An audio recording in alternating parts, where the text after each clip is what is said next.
Okay, so with the Superman trailer coming out in just a few days, we're going to be seeing some certain things coming out, especially from the outspoken James Gunn, who has been talking about it and releasing little things about it. He recently released the poster for it, released the theme for it, and now he went with Collider to kind of talk about what we can expect in the film.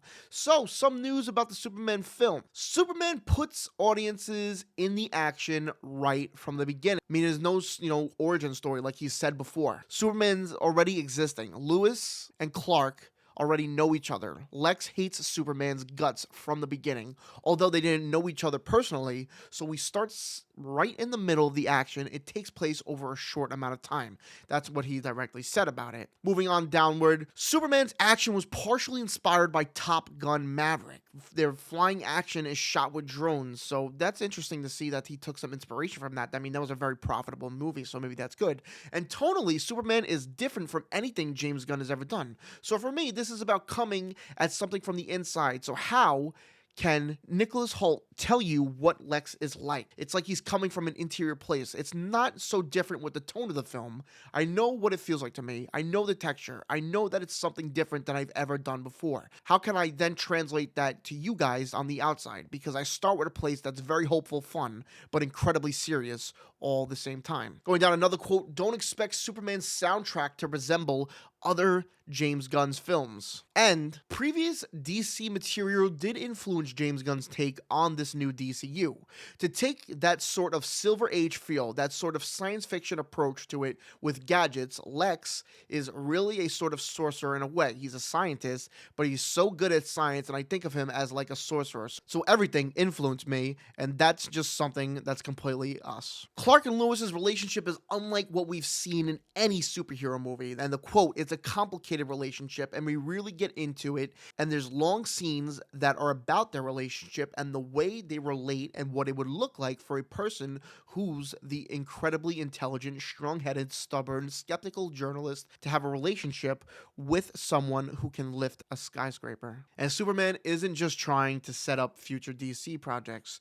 Zero, I mean, maybe two little things, two moments, but basically, if something's there just to set up something else, fuck it. I even say, and for all I know, those things can be cut by the time we can get to the editing room because something has to exist for this movie. And if that works in tandem with setting up characters that exist in other media, then that's great. If this sets up stuff in Peacemaker, which it does, then that's great. But that is never, ever with me going to be something that's I'm going to sacrifice even a moment or a beat in a story for, especially a movie. With TV, you've got a little more leniency to be able to do that, but in movie, every beat has to be in there for the movie itself. And now we're just going to be spitballing some certain things. This is really cool.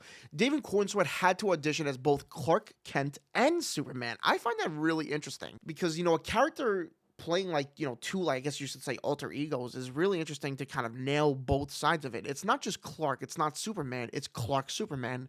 And the people that know Clark Superman are his mom and his dad and a few others who know who he is. And those are very different things, which is interesting. Another thing that we could talk about, there's certain people that know who he is Superman. Who are the other people that know he is Superman? James Gunn was team No Trunks for a long time, but David Cornsweet changed his mind. David said something to me that really affected me. We were trying on all these different versions and we screen tested with Trunks and No Trunks.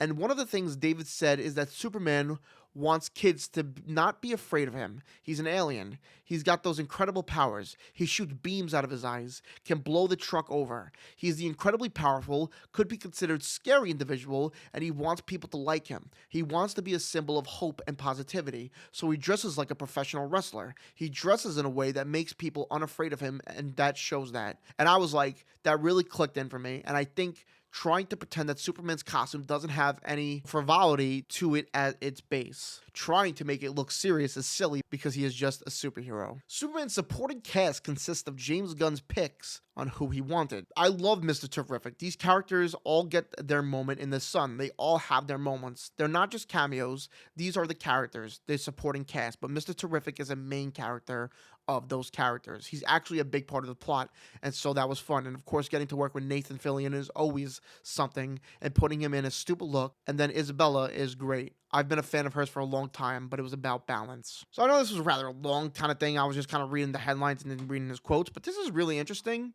and I'm like pretty excited for this movie. I gotta say, trailer comes out a couple days. I'm ready for it. Let me know if you are.